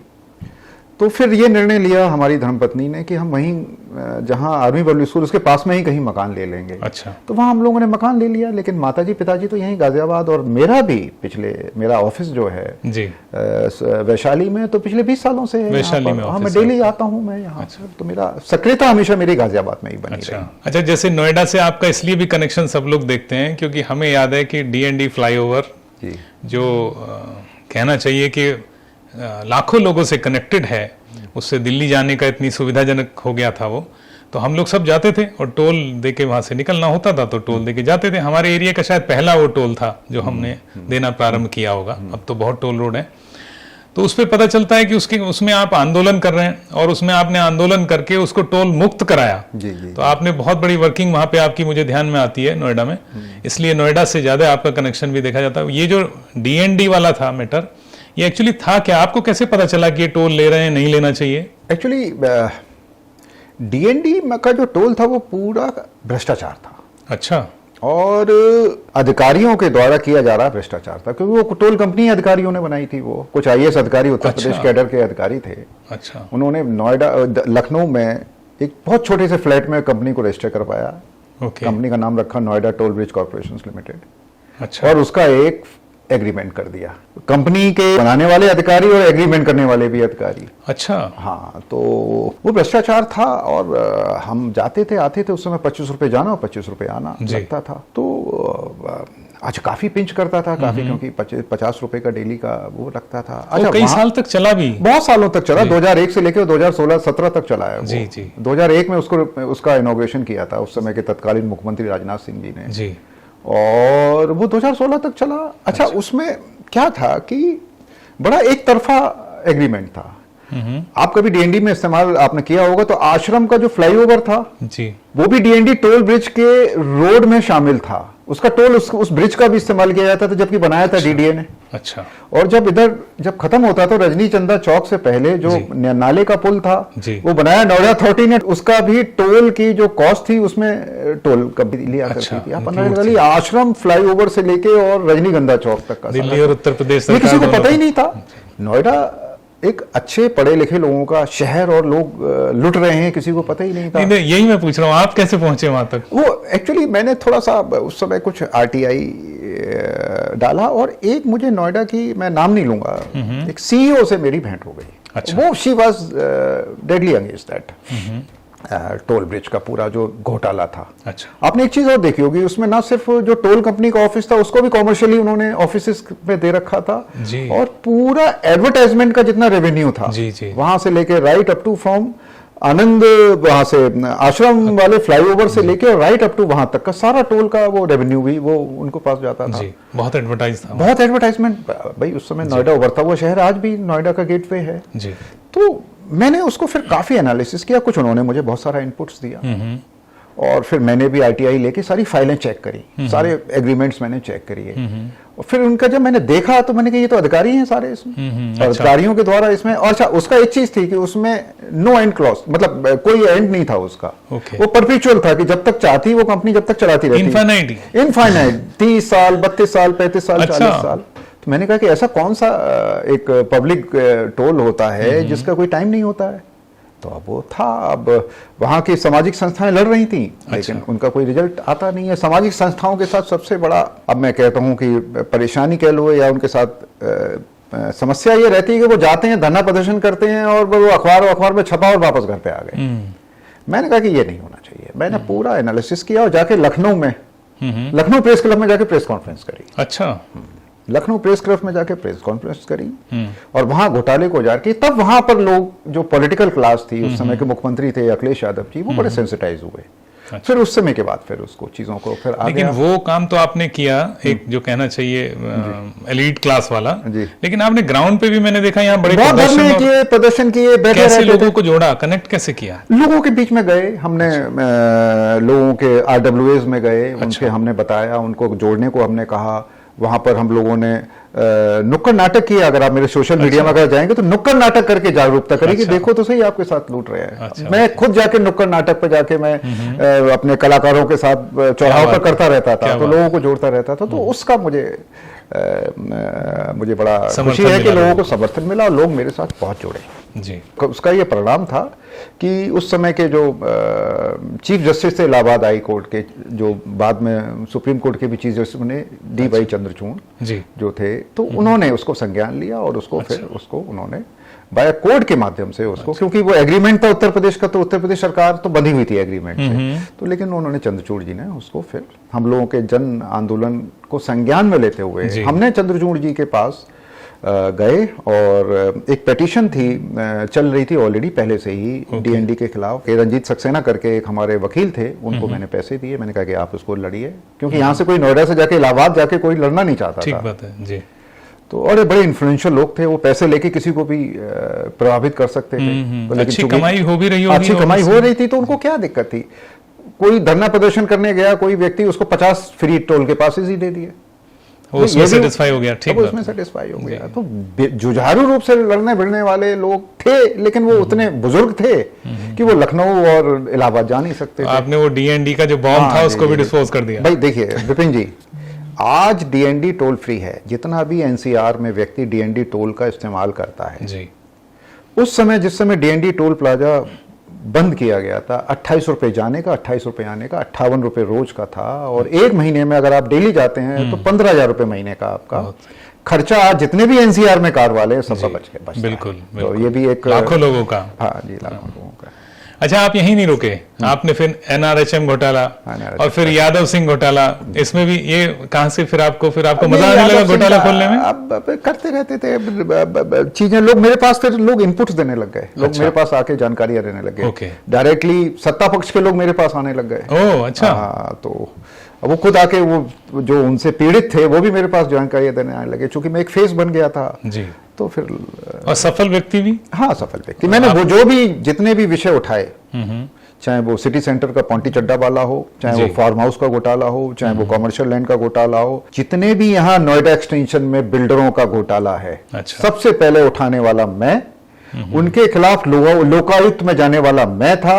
जो ये था कि 5% देके आप लैंड अलॉट करवा लीजिए, 5% देके आप लीज डीड करवा लीजिए और फिर प्रोजेक्ट को लॉन्च कर दीजिए और फिर 2 साल के बाद मॉरिटोरियम कर दीजिए, फिर दूसरा प्रोजेक्ट ले आइए, ऐसे ही। नए प्रोजेक्ट ले आइए। इस घोटाले को जनता के सामने लाने वाला, उसके खिलाफ लोकायुक्त में जाने वाला सिर्फ मैं था। क्या बात। सबसे पहले जागरूकता मैंने चालू करी। जो तो ये जो आपने धारा के विपरीत चलना प्रारंभ किया, फियर नहीं होता मन में कि ये क्या मैं कर रहा हूँ? जब बॉम्ब डिस्पोजल कंपनी, आर्मी, देखिए क्या है था कि मेरे ग्रैंडफादर स्वतंत्रता संग्राम सेनानी थे। अच्छा। मेरे नाना जी भी स्वतंत्रता संग्राम सेनानी थे। मेरे ग्रैंडफादर के बड़े भाई काकोरी ट्रेन डकैती में जिन लोगों को कन्विक्टेड हुए, उसमें मेरे ग्रैंडफादर के बड़े भाई थे। क्या बात है? हाँ, अच्छा। हाँ। तो अब हम सब लोग उस पृष्ठभूमि के हैं जिसमें देश और देश के प्रति समर्पण रहा है। मेरे ग्रैंडफादर को मैंने पूरा जीवन भर जेल में देखा। ग्रैंडफादर के बड़े भाई जो काकोरी केस में कन्विक्टेड थे, जो ट्रेन डकैती हुई थी, जो काकोरी में आपने सुना होगा, जिसमें चंद्रशेखर आजाद की अगुवाई में हुआ। जी बिल्कुल। उसमें जितने लोग कन्विक्टेड, उसमें मेरे ग्रैंडफादर भी थे। क्या बात है। मैं अभी आपको शेयर करूंगा, उसकी जो चार्जशीट है पुलिस की, वो मैं आपको अभी शेयर करूंगा, मेरे पास मेरे मोबाइल में है। तो उसमें एक मेरे ग्रैंडफादर भी थे। बहुत अच्छा। तो हम लोग उस पृष्ठभूमि के हैं, तो इन सब चीजों से नहीं, हम लोगों ने कभी डरे नहीं। मार्च 2019 से आप कृषि अनुसंधान क्षेत्र में बहुत बड़ा योगदान अपना दे रहे हैं, चेयरमैन के रूप में भी और वैसे एक इनोवेटिव व्यक्ति के रूप में भी। मैं ये जानना चाहता हूं कि आपको कृषि के क्षेत्र में जाने की क्या आपको रुचि हुई, क्या हुआ? मतलब आप तो आर्मी के बॉम्ब डिस्पोजल करने वाले और आप यूपीएससी का एग्जाम क्रैक करके सेंट्रल गवर्नमेंट की जॉब करने वाले, आपको मतलब ये कहां से सूझा? विपिन जी, मुझे पार्टी ने ऑफर दिया था व्यापारी कल्याण बोर्ड के अध्यक्ष बनाने का। अच्छा। मैं व्यापारी तो हूं नहीं। आपने बताया कि आपको दौड़ करने में दिक्कत होती है। मैं व्यापारी कल्याण बोर्ड आज के समय में किसी को बना दीजिए तो वो तो सबसे पहले भाग के बनेगा। अच्छा। सबसे पहले मेरे पास ही मुझसे कहा गया, मैंने साफ मना कर दिया, मैं व्यापारी हूं ही नहीं, मैं व्यापार करता ही नहीं हूं। ना मैंने व्यापार किया, ना मेरे पिताजी ने व्यापार किया, तो मुझे उसका कोई अनुभव है नहीं है। मुझे ऐसा एक सम्मानजनक, मुझे अगर दे देगी तो मैं ज्यादा अच्छी तरीके से सरकार के साथ जुड़ के मैं जनता के और किसानों की सेवा कर पाऊंगा। तो मुझे कृषि अनुसंधान परिषद का, मेरे विषय को, टेस्ट को दिमाग में रखते हुए मुझे ये दिया गया और मैं बड़ा खुश हूं कि 2019 से लगातार मुझे इसको भी आपने चैलेंज के रूप में हाँ चैलेंज लिया है। और आज उत्तर प्रदेश देखिए, गेहूं में नंबर 1 है, उत्पादक में नंबर 1 है, चावल में उत्पादक नंबर 1 है, चावल में भी चावल नंबर 1 हो गया इस साल फाइनेंशियल में।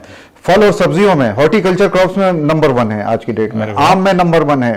और दूध का उत्पादन उत्तर प्रदेश में 1/4 होने लगा। 25% of the milk is produce in Uttar Pradesh. क्या बात है। अच्छा।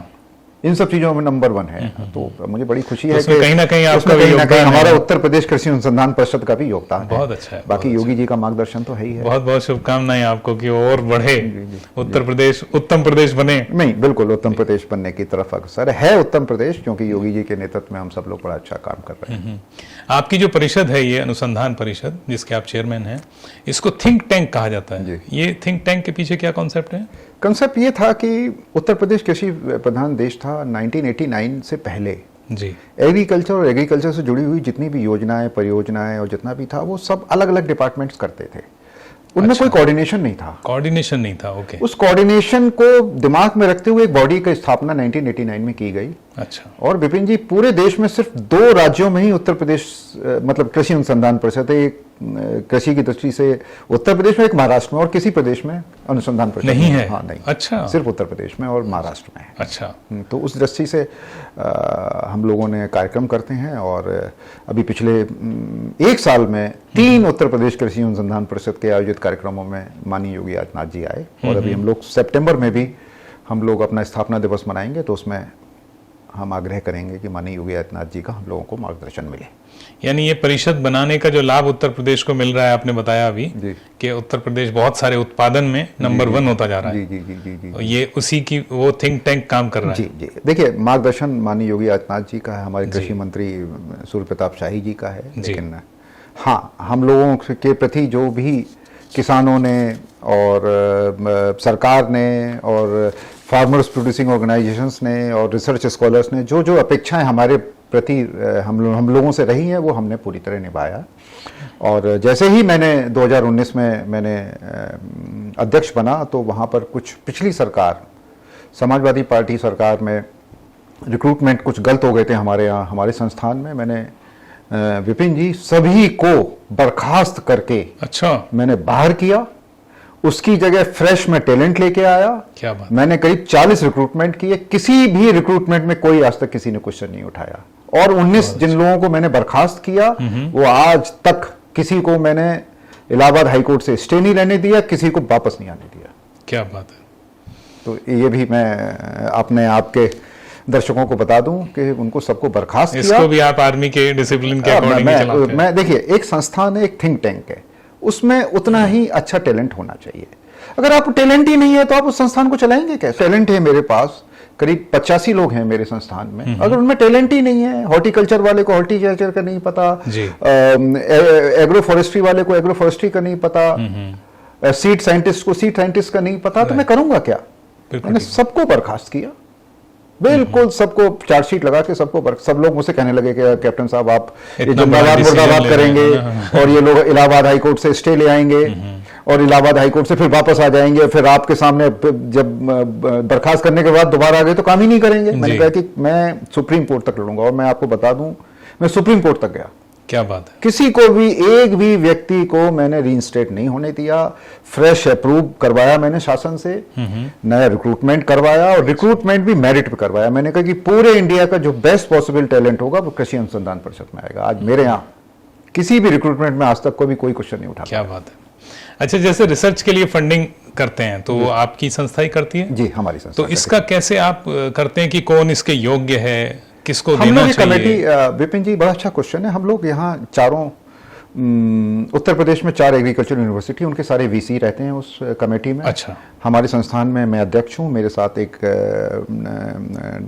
डायरेक्टर जनरल हैं, डीजी साहब हैं, वो हैं, और एरिया स्पेशलिस्ट अगर हमें कुछ रिसर्च करवानी होती है तो उसके हिसाब से हम लोग साइंटिस्ट को बुलाते हैं, ICR से साइंटिस्ट को बुलाते हैं। अच्छा। और उन सबको बुला के एक पूरा बोर्ड बनता है, ओके। और उसके हिसाब से हम रिसर्च प्रायोरिटी सेट करते हैं राइट। कि किस डायरेक्शन में रिसर्च करनी चाहिए, किस डायरेक्शन में रिसर्च नहीं करनी चाहिए, क्या प्राथमिकताएं होनी चाहिए। वेदर चेंज हो रहा है तो वेदर चेंज होने के हिसाब से क्रॉप की साइकिल थोड़ी सी चेंज हो रही है तो वो भी हमें करनी चाहिए। वो सारा एक बोर्ड है, वो रिकमेंड करता है, उसी के हिसाब से हम रिसर्च करवाते हैं। उसके लिए आपने बोर्ड बनाया। रही बात है फंड्स की, फंड्स हम लोगों के पास मंडी से पैसा आता है। मंडी का जो कृषि उत्पाद मंडी होती है, वो जो भी मंडी शुल्क लेती है उसमें से कुछ पैसा हमारे पास आता है। मंडी समितियां जो मंडी समिति होती है वहां से पैसा आता है। और बाकी कुछ सेंट्रल गवर्नमेंट की फंडेड परियोजनाएं होती है, वहां से भी हमारे पास फंड्स आता है। कुछ हमारे पास पुरानी FDs हैं, फिक्स डिपॉजिट्स हैं, कुछ काम किए हुए, उसका भी काफी सारा हम लोगों के पास इंटरेस्ट आता है, उससे भी हम लोग काम करवाते हैं। क्या बात है। ये जो बात आपने अभी बताई कि आप फोरकास्ट भी देते हैं, वेदर फोरकास्ट देते हैं किसानों के लिए स्पेशली, मुझे अच्छी तरह ध्यान है। हम 2 महीने छुट्टियों में गांव में आके रहते थे, और कभी भी रात में एकदम से, क्योंकि छतों पे सोते थे खुले में, और अचानक से बूंद आती थी या तेज हवा आंधी आती थी, तो शोर मचता था कि चलो आंधी आ गई और कुछ कहीं सरसों सूख रही है, कहीं गेहूं सूख रहा है, कहीं मक्का सूख रही है, उसको समेटो। तो रात में उसको समेटते थे, बोरियों में भर के या चादरों में भर के, जैसे तैसे उसको शेड में डालते थे। दिन में वो सूखने के लिए होती थी, रात में वो अचानक कभी बारिश, मौसम खराब होता था। तो ये समय हमने देखा है, आपने भी निश्चित ही देखा होगा। तो अब मुझे लग रहा है कि अगर आप इस तरह से फोरकास्ट दे देते हैं तो ये तो बहुत आसान हो गया किसान के लिए। बिल्कुल बिल्कुल। अब आजकल वेदर प्रोडिक्शन बहुत एक्यूरेट हो गए हैं जी। वेदर प्रोडिक्शन के जो मॉडल्स हैं अवेलेबल हैं, ग्लोबली मॉडल्स हैं, और हम लोगों के यहाँ भी मौसम विभाग के जो मॉडल्स हैं वो बड़े एक्यूरेट प्रिडिक्ट करने लग गए हैं, अर्ली वार्निंग देने लग गए हैं। बहुत अच्छा है, हैसल फ्री हो गया। हैसल फ्री हो गया है, किसान पहले से प्रिपेयर करने लगता है, पहले से प्रिपेयर हो जाता है। तो ये सारी चीज़ें हैं। और मैं आजकल ई कॉमर्स का समय है, ई कॉमर्स का ज़माना है।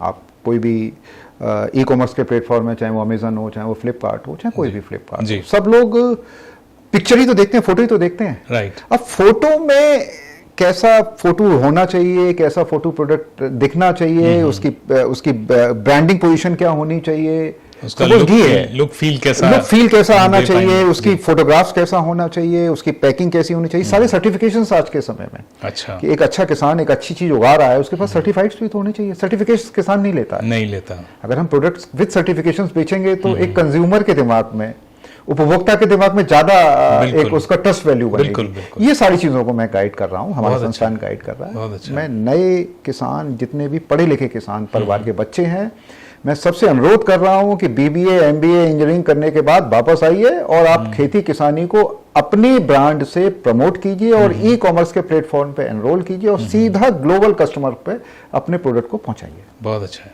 अच्छा, देखते हैं खेती में भी ना बहुत सारे चेंजेस आ रहे हैं, मॉडर्नाइज होती जा रही है, इवन ड्रोन का उपयोग तक वहां होने लगा, एआई का उपयोग होने लगा। आप इसको किस तरह से देखते हैं? बिल्कुल, मैं इसको बहुत पॉजिटिव तरीके से देखता हूँ। खेती को मैं अगर हमें किसान की आय को बढ़ाना है तो जो इनपुट कॉस्ट है उसको कम करना पड़ेगा। कम करना, वो कैसे करेंगे आप? इनपुट में फर्टिलाइजर भी है, बीज भी है और लेबर भी है, पेस्ट मैनेजमेंट भी है, पेस्टिसाइड्स मैनेजमेंट भी है, पानी का भी मैनेजमेंट भी है। सारी चीज़ों का अगर आप मैनेजमेंट नहीं कर पाएंगे तो कैसे करेंगे? तो उसमें टेक्नोलॉजी स्पेशली ड्रोन बेस्ड है। अगर आप वाटर बेस्ड, अगर फर्टिगेशन जिसे कहते हैं, अगर आप उसको स्प्रे कर देते हैं, मैनुअल स्प्रे करेंगे, अगर ड्रोन से करेंगे तो कम इनपुट्स में ज़्यादा एरिया कवर हो जाएगा, कम एफर्ट्स में ज़्यादा एरिया कवर हो जाएगा। ये इसका एक एडवांटेज ड्रोन बेस्ड का है। ड्रोन बेस्ड मॉनिटरिंग होती है। ड्रोन बेस्ड हम लोग वेदर का, मॉइस्चर का हम लोग पता कर सकते हैं कि ऊपर वाले आज से 100 फीट ऊपर और 200 फीट ऊपर कितना मॉइस्चर है। उस मॉइस्चर के हिसाब से हम जमीन के अंदर का भी मॉइस्चर सेंसर्स लगा के हम लोग कर सकते हैं। उसी सेंसर्स को हम लोग आर्टिफिशियल इंटेलिजेंस से कनेक्ट करके उतना वाटर हम लोग उतना दे सकते हैं। आज के समय में क्या होता है कि किसान अंधाधुंध फर्टिलाइजर डालता है, अंधाधुंध पानी डालता है, ऊपर देख लिया उसने कि सूखा है तो सब पानी डाल दिया, जबकि अंदर मॉइस्चर बना हुआ है। इन सब चीज़ों का हम इस्तेमाल आर्टिफिशियल इंटेलिजेंस के जरिए से हम लोग कर सकते हैं। आजकल पेस्ट मैनेजमेंट से कौन सा पेस्ट पे हम लोगों को किस टाइप का ट्रेसेस का हम लोगों को पेस्ट मैनेजमेंट करना है, तो वो भी टेक्नोलॉजी का हम लोग इस्तेमाल कर सकते हैं जी। और आर्टिफिशियल इंटेलिजेंस में कोई अगर डिजीज आने वाली है किसी में, तो उसका हम लोग पहले से ही प्री एनालिसिस कर सकते हैं। क्या बात है। और उसके हिसाब से हम लोग किसानों को राय दे सकते हैं कि क्या होना चाहिए। एक वेदर का फोरकास्ट, आर्टिफिशियल इंटेलिजेंस का वेदर फोरकास्ट, आज का वेदर फोरकास्ट, गाजियाबाद जिले का वेदर फोरकास्ट ही सिर्फ सफिशिएंट नहीं है, आस पड़ोस के राज्यों का फोरकास्ट, फिर ग्लोबल पैटर्न क्या है, क्योंकि अल नीनो ये कोई लोकल वेदर पैटर्न तो नहीं है, ये इंटरनेशनल वेदर पैटर्न है कि मलेशिया में क्या वेदर हुआ, जापान में क्या वेदर है, या अफ्रीका में क्या वेदर है, टेम्परेचर कैसा है यूक्रेन में जी। वो टेम्परेचर का सारा ग्लोबल पैटर्न ही तो यहाँ की मानसून को प्रभावित करता है। तो ये सारा एनालिसिस, डेटा एनालिसिस कहाँ से करेंगे? मैनुअल आप कर नहीं सकते हैं, तो आपको डेटा एनालिसिस तो आर्टिफिशियल इंटेलिजेंस के जरिए से हम लोग ले सकते हैं जी। एक क्रॉप वेदर वॉच ग्रुप हमारे यहाँ हमारी काउंसिल में बना हुआ है। दोबारा से बताएं। क्रॉप वेदर वॉच ग्रुप, अच्छा, हमारी काउंसिल में ही ऑफिस है उसका। और क्रॉप वेदर वॉच ग्रुप में सैटेलाइट के साइंटिस्ट भी हमारे यहाँ, मौसम विभाग के भी साइंटिस्ट रहते हैं, एग्रीकल्चर के भी साइंटिस्ट रहते हैं, और डिपार्टमेंट के ऑफिसर्स भी रहते हैं, इरिगेशन डिपार्टमेंट के ऑफिसर्स भी रहते हैं। हम सब लोग हर 15 दिन में हम एडवाइजरी जारी करते हैं किसानों को कि ऐसा वेदर होने जा रहा है, ये वेदर होने जा रहा है, इस वेदर होने जा रहा है। सब किसानों को जो भी हमारे जुड़े हुए सबको व्हाट्सएप से जितना भी हमारे पास डेटाबेस है सबको हम डेटाबेस से बता देते हैं कि आने वाले 15 दिन में क्या वेदर होने जा रहा है। बहुत बढ़िया, ये भी हम लोगों का काम रहता है। एक और हम लोगों ने नए नौजवानों किसी की तरफ आकर्षित हों तो उपकार सीड करके हम लोगों ने एक नया प्रोजेक्ट लॉन्च किया है, जिसमें कोई भी नया नौजवान आए हमारे यहाँ, हम उसको ट्रेनिंग देंगे। हम उसको सीड, हाँ, सीड करके एक प्रोग्राम हम लोगों ने बनाया है। एंटरप्रेन्योरशिप को आगे बढ़ाने का प्रोग्राम है, जिसमें हम उसको सपोर्ट करते हैं, मार्केटिंग करने में सपोर्ट करते हैं, ब्रांडिंग करने में सपोर्ट करते हैं, पैकेजिंग करने में सपोर्ट करते हैं, ग्लोबल मार्केट का एनालिसिस करने में हम उसको सपोर्ट करते हैं। वो आए हमारे यहाँ, हम लोगों ने एक पूरा फ्लोर अपने ऑफिस में नौजवानों के लिए रख रखा है। अच्छा। और उनको सपोर्ट भी देते हैं हम लोग। अगर उनको कुछ फाइनेंशियल सपोर्ट भी चाहिए तो हम उनको गाइड करते हैं। तो हम लोगों ने एक पूरा ऑफिस बना रखा है। मैंने 3 साइंटिस्ट इंक्लूडिंग मी, मैं भी सबको जो भी नए एंटरप्रेन्योर आते हैं मैं सबकी पर्सनली सबसे बात करता हूँ। अच्छा। और मैं उनको गाइड करता हूँ कि वो आएँ और उनका स्वागत है। बहुत अच्छा, तो बहुत अच्छे इनोवेटिव वर्क आप कर रहे हैं इसमें, जो कि पहली बार सुनने में हमने सुना नहीं कभी इस तरह का कुछ चलता हो। अच्छा, ये तो रही खेती की और किसान की बात। अब कंज्यूमर की बात करते हैं। कोविड के बाद हमने देखा कि लाइफस्टाइल लोगों का एकदम चेंज हो गया, और चेंज लाइफस्टाइल में क्या हुआ कि क्वालिटी फूड लेना है, इनटेक जो करना है वो क्वालिटी करना है जी। क्वालिटी में क्या, फिर नई नई चीजें देखने में आई। कहीं ब्लैक व्हीट देखने में आया, कहीं ब्राउन डार्क ब्लैक चावल राइस देखने में आया, कहीं आलू, लाल आलू, या ऐसे। तो ये जो नई नई चीजें वैरायटी हैं, ये कहाँ से आती हैं? देखिए, क्या है कि कोविड एक बड़ा एक समय था जिसमें लोगों ने देखा कि क्या वजह रही कि कोविड में इतने लोगों की मौतें हुई। कोविड का जो स्ट्रेन था उससे भी तो मौतें कम हुई हैं, लेकिन जो कोविड के कारण जो इम्यूनिटी होनी चाहिए वो इम्यूनिटी थी नहीं बॉडी में। जी। क्यों नहीं हुई इम्यूनिटी? कि साहब बॉडी में फैट नहीं है, बॉडी में मसल नहीं है, बॉडी में जिंक नहीं है, बॉडी में लो कोलेस्ट्रॉल है, हाई कोलेस्ट्रॉल है, ओवर फैट है, ये सारी चीज़ों को लोगों ने देखा, समझा। जी। तो फिर लोगों ने कहा कि एक अच्छे खाना खाने वाले थे, अच्छी तरह अपनी बॉडी का केयर करने वाले थे, हेल्दी फूड्स खाने वाले थे, हेल्दी लाइफ स्टाइल, ये भी एक जरूरी होता है ना, हेल्दी लाइफ स्टाइल भी होनी चाहिए। तो लोगों ने ये समझा कि हेल्दी लाइफ स्टाइल भी बहुत जरूरी है एक अपने बॉडी के केयर के लिए और बॉडी की मैनेजमेंट के लिए, इम्यूनिटी मैनेजमेंट करने के लिए। तो उस समय इस टाइप के खानों की तरफ लोगों का ध्यान गया, एक दिनचर्या को और सुधारने की तरफ ध्यान गया। जी। ओबेसिटी, मोटापा आज के समय में बड़ी एक समस्या है। जी। तो मोटापे की तरफ भी लोगों को लगा कि वेट मैनेजमेंट होना चाहिए।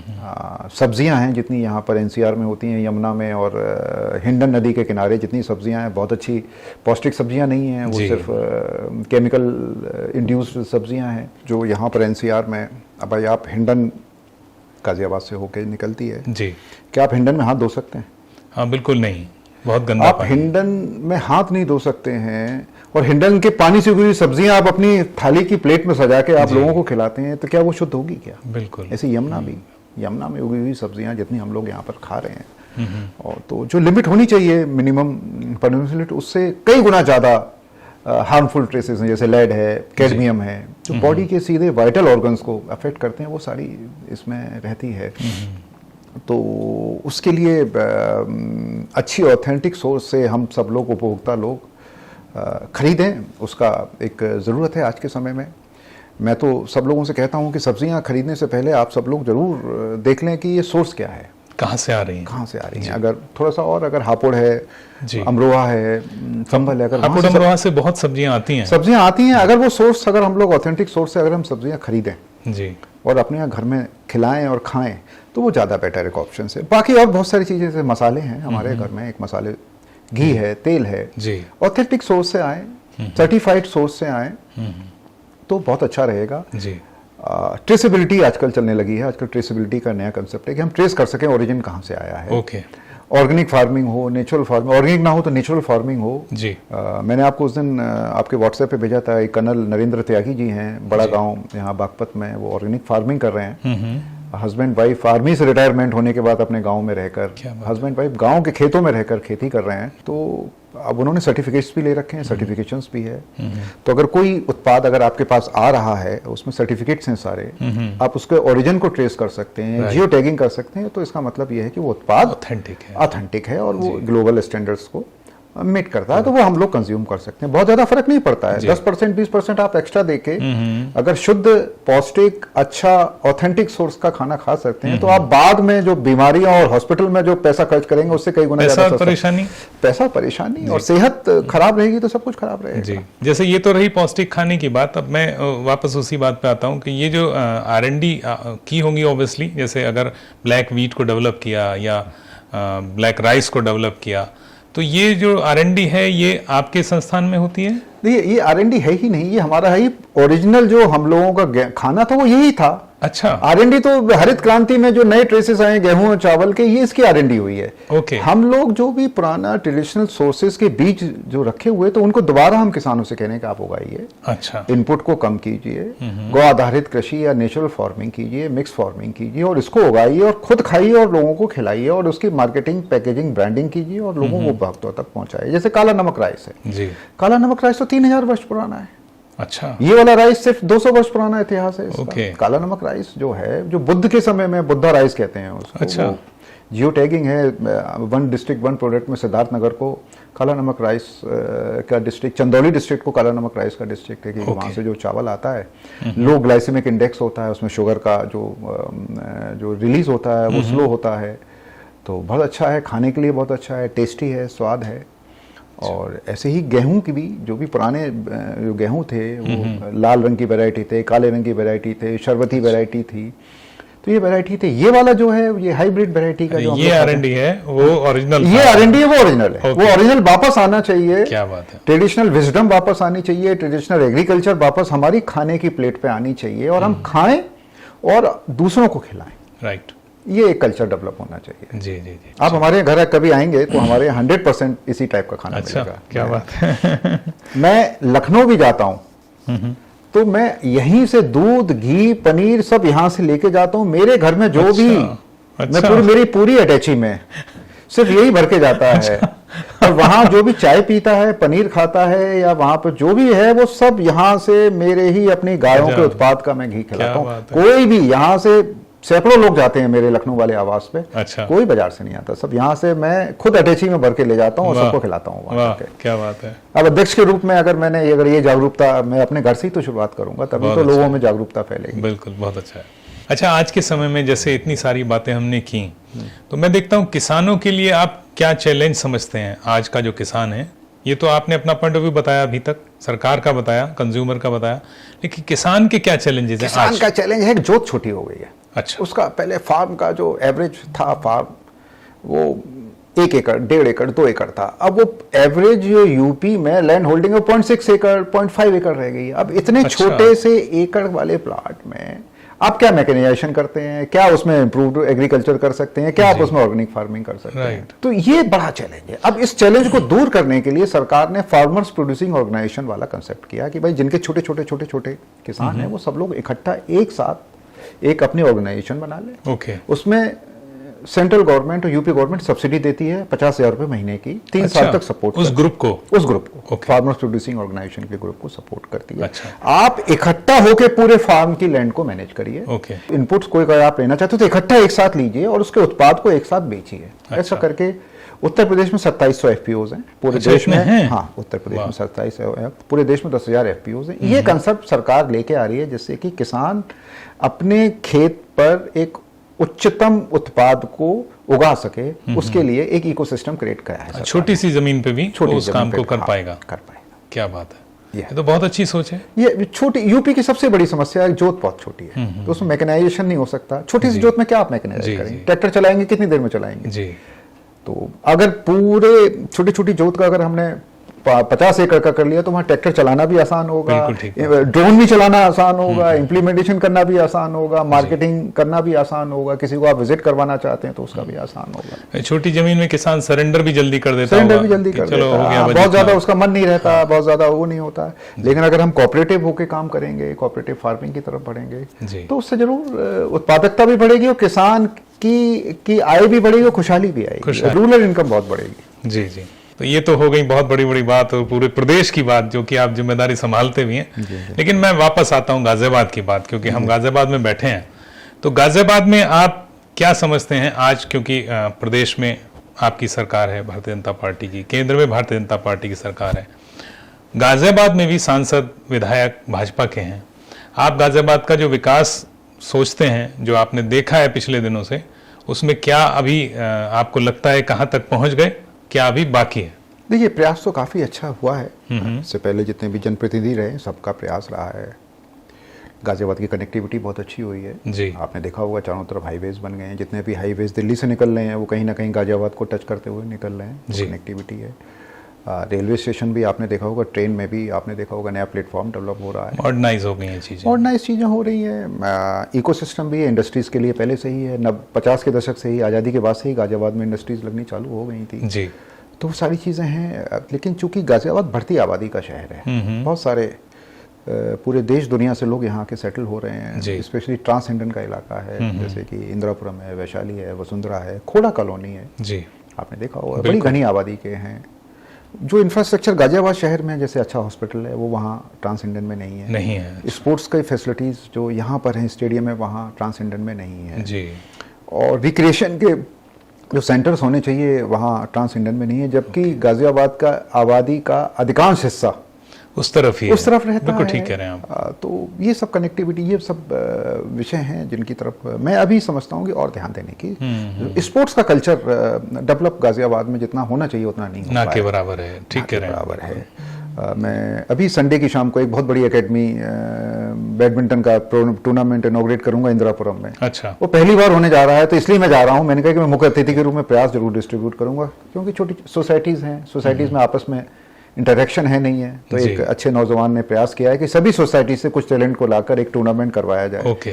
तो अभी कुछ दिनों पहले उन्होंने टेबल टेनिस का टूर्नामेंट किया है, तो और अब वो बैडमिंटन का कर रहे हैं। तो स्पोर्ट्स का कल्चर भी इवॉल्व होना चाहिए, जो अन्य शहरों में जैसा है वैसा गाजियाबाद शहर में हो सकता है, क्योंकि गाजियाबाद में नेहरू स्टेडियम है, यहाँ भी कम है, उतना एक नहीं महामाया स्टेडियम, लेकिन ट्रांसजेंडर में तो कोई फैसिलिटीज ही नहीं है, कुछ भी नहीं है, कुछ भी नहीं है वहाँ पर। हॉस्पिटल नहीं है ट्रांसजेंडर में, कोई भी गवर्नमेंट का कोई हॉस्पिटल नहीं है, कोई ऑडिटोरियम नहीं है जहां आप, गाजियाबाद में तो आप कर सकते हैं, हिंदी भवन है या लोहिया भवन है या आपका भवन है जी, वहाँ ट्रांसजेंडर में आप कहाँ आप ऑर्गेनाइज करेंगे? किसी कॉलेज के ही किसी ऑडिटोरियम का आप इस्तेमाल कर सकते हैं, एक सार्वजनिक तो कहीं। तो ये तो बाद में बसा हुआ गाजियाबाद है, प्लानिंग में कहीं कमी देखते हैं आप? प्लानिंग में कमी रही है, प्लानिंग में कमी रही, बिल्कुल कमी रही। और इतनी बड़ी आबादी को उन्होंने आवाज दिया तो उन्होंने कहीं ये नहीं सोचा कि यहाँ ग्राउंड होना चाहिए, बिल्कुल ऑडिटोरियम होना चाहिए। अब ये थोड़ी सी दुर्भाग्यपूर्ण प्लानिंग में कमी रही या कुछ दृढ़ इच्छा शक्ति में कमी रही, कहीं ना कहीं तो कुछ ना कुछ कमी रही। अच्छा, ट्रांसजेंडर का एक इशू और है, जैसे हिंडन नदी है, हिंडन नदी का पॉल्यूशन, हिंडन नदी का जो नदी का एक बेनिफिट मिलना चाहिए एरिया को, वो भी नहीं मिल रहा, उल्टा उससे पॉल्यूशन ही और आ रहा है। उसको आप किस तरह से देखते हैं? देखिए, ये तो बड़ा गंभीर विषय है। हिंडन नदी एक यमुना की सहायक नदी है जी, वजीराबाद से इधर आते हैं और जैसे ही मेरठ डिस्ट्रिक्ट से हिंडन नदी गाजियाबाद डिस्ट्रिक्ट में आती है, तुरंत पॉल्यूशन यहाँ से चालू हो जाता है। और जितना भी इंडस्ट्रीज़ हैं, सारा उसका एफ्लुएंट जिसे कहते हैं ना, वो उसमें जाता है, वेस्ट जाता है, सारा सीवर का वेस्ट उसमें जाता है। प्रॉपर ट्रीटमेंट हो, एनर्जी जो इंडस्ट्री का डिस्चार्ज हो वो भी प्रॉपर ट्रीटमेंट होके हिंडन में डिस्चार्ज हो, वो होना चाहिए। हिंडन का कैचमेंट एरिया धीमे धीमे घटता चला जा रहा है, जो उसका फ्लड प्लेन्स है, जो डूब क्षेत्र है, वो सब आबादी होने चलिए। आपने देखा होगा कनावनी में जो हिंडन का पुश्ता है और हिंडन के बीच में कुछ नहीं कंस्ट्रक्शन होना चाहिए, वहाँ सारे बैंक्वेट हॉल्स बन गए हैं, वहाँ सारी आबादी आ गई है। इस सब विषयों पर रोक लगनी चाहिए। एक पॉडकास्ट मैंने किया सांसद अतुल गर्ग जी के साथ, उन्होंने अपने जीवन का एक वृत्तांत बताया कि हम हिंडन पार करते थे तैरते हुए, उनके पिताजी जो मेयर रहे डीसी गर्ग साहब, बोले उनको तैरने का बहुत शौक था, वो अक्सर हमें ले जाते थे। बोले हम तैर के जाते थे, बीच में कोई टापू होता था, उस टापू पे रुकते थे, वहाँ कई बार उन्होंने भोजन खाना लेके जाते थे और फिर पार करते थे उसको। बोले वो अब टापू पता नहीं कहाँ चला गया। यानी पहले इतना विस्तार हिंडन का रहा होगा कभी।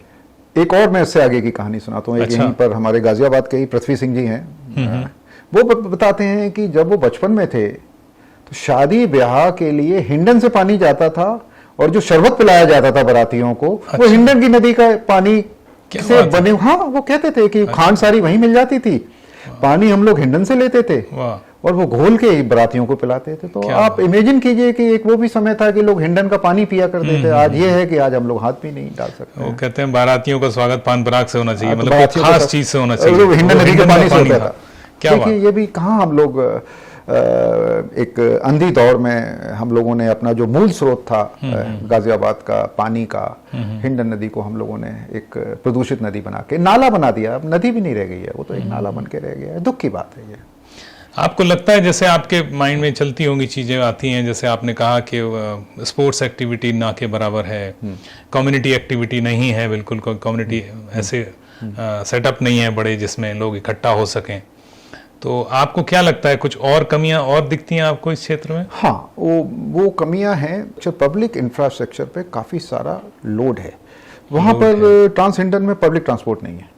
अच्छा। पब्लिक ट्रांसपोर्ट इतने बड़े शहर में जहाँ आबादी 50 लाख से ऊपर की है, पब्लिक ट्रांसपोर्ट तो होना बहुत ज़रूरी है। लोग अभी भी ई रिक्शा, ऑटो, राइट, उसी पर है। और देखिए, मेट्रो तो टर्मिनेट हो रही है, मेट्रो की कनेक्टिविटी भी उतनी तरीके से नहीं है। यहाँ से नोएडा की एक कनेक्टिविटी होनी चाहिए, यहाँ से नोएडा की कोई कनेक्टिविटी नहीं है। लोग अभी भी सुबह आपने देखा होगा स्कूटर, मोटरसाइकिल या अपने पर्सनल व्हीकल या दूसरे ई रिक्शा से ट्रांसपोर्ट की दिशा में भी काम होना चाहिए। मुझे लगता है कि कुछ ऐसा डेवलप होना चाहिए, कुछ सिटी बस टाइप का कुछ ऐसा होना चाहिए, कुछ इस टाइप का पैसेज होना चाहिए जिससे कि आसानी से लोग ट्रांसहिंडन, साहिबाबाद और उधर नोएडा, यहाँ पे हम लोग बैठे हुए हैं, यहाँ से नोएडा सीधा कुछ पब्लिक ट्रांसपोर्ट इंटरकनेक्टेड कुछ होना चाहिए। पब्लिक ट्रांसपोर्ट यहाँ से नोएडा का कुछ है नहीं है, या तो आप पर्सनल व्हीकल से जाइए या फिर किसी और व्हीकल से जाइए। ये पब्लिक ट्रांसपोर्ट की प्लानिंग ना होना और उसको इम्प्लीमेंट होना, ये बहुत बड़ा चैलेंज है जो यहाँ गाजियाबाद में होना चाहिए। एक खोड़ा में पानी की समस्या बहुत हो जाती है। मैं खोड़ा पे ही आने वाला था। हाँ। खोड़ा तो मुझे लगता है समस्याओं का गढ़ है। हाँ, जी जी जी,